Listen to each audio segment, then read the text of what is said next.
All right, Freddie, thank you very much. What was supposed to be a peaceful day at the beach in Australia turned into a deadly nightmare yesterday as two gunmen opened fire on a crowd of people celebrating Hanukkah at Sydney's Bondi Beach. At least 15 people died, 27 others are in hospitals in the wake of that shooting. The attack has been declared a terrorist incident that targeted Jewish Australians. Those who were killed were ages 10 to 87. Investigators say the suspects were a father and son duo. The father was killed at the scene. The son is now in custody. Now, the shooting at that celebration in Australia is impacting Jewish communities across the world and here in Texas.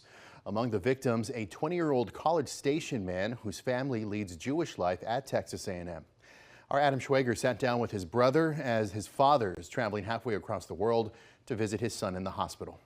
Yes, it is. A terrifying scene in Bondi Beach, Australia. Yes. Hitting home for folks 8,000 miles away in College Station. Obviously in a bit of a state of shock. 20-year-old Leibel Lazaroff was one of dozens shot at a Hanukkah celebration. Leibel grew up in College Station, where his father Yossi had been the Aggie rabbi since 2007, and his brother Menahem just joined the Jewish Aggie staff as a rabbi and educational director. He was one of the organizers of the menorah lighting event. And yeah, that's who he is. He was just there for a year to spread light and joy. While Leibel is in critical condition, Menahem says doctors expect him to survive the shooting. Among the 15 declared dead was the Jewish leader Leibel was working under, Rabbi Eli Schlanger. His death hits home for Harris County Rabbi Yossi Zakalovsky, who knew Schlanger and often consults with his father-in-law. Chabad is a global family without more than one degree of separation. If you don't know somebody personally, you know his family member. In the aftermath, Yossi Lazaroff hopped on a plane to visit his son in Australia. During his layover in San Francisco, the rabbi still found time in the airport terminal to light the menorah for the first night of Hanukkah.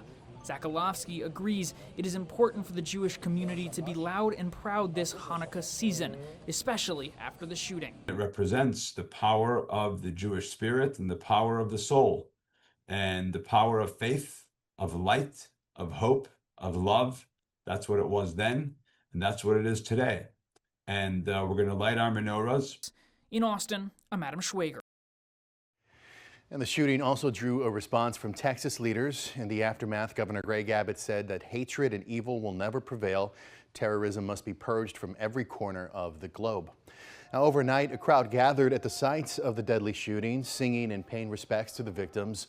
One man lit a menorah, another gave a speech to the gathered mourners. The Australian Prime Minister called the shooting an act of anti-Semitic terrorism that struck at the heart of the nation. Going in depth in the wake of the shooting in Australia, Austin police say those attending similar celebrations around the city should expect to see more officers. APD says it will maintain a, quote, visible presence at Jewish houses of worship and at related events taking place throughout our community.